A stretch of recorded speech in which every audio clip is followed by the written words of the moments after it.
ఆయన ముందే నేను ఎమ్మెల్యే అయినా మంత్రిని అయినా, ఆయన ముందే సమితి అధ్యక్షుడిని అయినా. నిన్న రేవంత్ రెడ్డి అంటుండు ఇక పోయిపోయి జీవనానికి కేసీఆర్ చేతులు కట్టుకుంటాడు. అరే చేతులు కట్టుకుని కాదని చూడగా లేచి నిలబడి రెండు అన్నా మీరు రావడం నాకు గౌరవంగా భావిస్తుందని చెప్పాను. రమ్మని ఆయన ఎన్నడూ నన్ను అన్నాకడ తక్కువ సంబోధించలేదు. ఆయన ముఖ్యమంత్రి అయిన నాడు కూడా 2014లో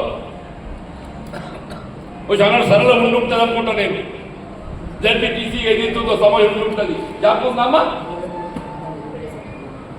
మొత్తం సమావేశ మందిరం లోపల అందరు ఎమ్మెల్యేలు పక్కన పెట్టి జీవనాన్ని రమ్మని చెప్పని నాకు పక్కన కూర్చేసి ఆయన పక్కన కూర్చొని పెట్టుకొని యోగక్షేమాలు అడిగి తెలుసుకొని భవిష్యత్తు రివ్యూ కార్యక్రమం కొనసాగి తర్వాత మాటల సందర్భం కూడా ముందు అన్న జీవనాన్ని మాట్లాడిపిద్దాం.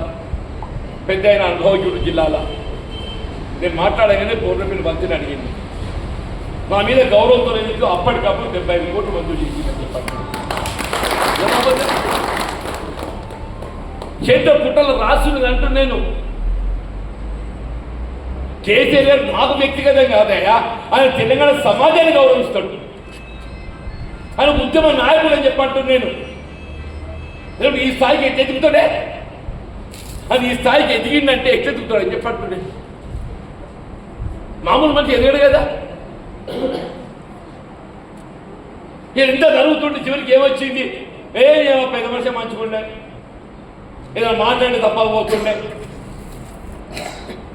ఎందుకు వచ్చిందే, రేవంత్ రెడ్డి పోవాలి కేసీఆర్ రావాలని నినాదం. ఏడికి పో, కాంగ్రెస్ పోవాలి బీఆర్ఎస్ రావాలి, రేవంత్ రెడ్డి పోవాలి కేసీఆర్ రావాలి. ఎందుకు వచ్చింది నినాదం?